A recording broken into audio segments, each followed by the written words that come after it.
புற கணக்கு 7ஆம் வகுப்பு கணக்கு. எடுத்துக்காட்டு 1.24.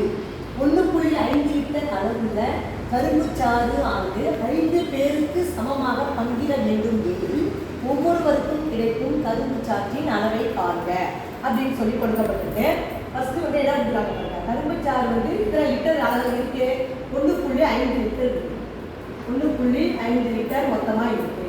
அது எத்தனை பேருக்கு பங்கு போடணும் அப்படின்னா 5 பேருக்கு சமமாக பங்கு எடுக்கணும்.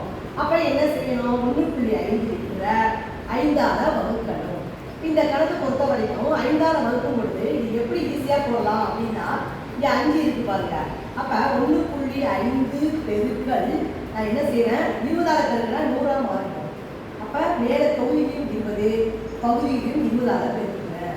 பெருக்கிட்டு ஈஸியாக நம்ம வகுத்து போட்டுடலாம். இப்போ பார்த்தீங்கன்னா 1.5 20 பெருக்கணும்னா என்ன வந்துடும், 15 30, ஒரு 0, ஒரு ஸ்தானம் தள்ளி பிடிக்கிறோம், இது கேன்சல் ஆகிடும். 5 20 100.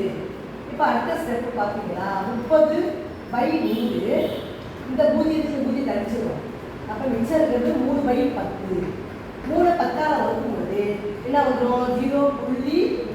ஒரு 0னா புள்ளிக்கு அப்புறம் அந்த ஒரு நம்பர் மட்டும் நகர்த்தணும்னு சொல்லியிருக்கேன். அப்போ 0.3. அப்போ வரக்கூடிய விடை என்ன வருது, 0.3 லிட்டர். அப்போ இந்த கணக்கை பொறுத்த வரைக்கும் ஒவ்வொருவருக்கும் கிடைக்கும் கரும்புச்சாற்றின் அளவு எவ்வளவு அப்படின்னு கேட்டால் 0.3 லிட்டர் கிடைக்குது. புரிஞ்சுங்களா?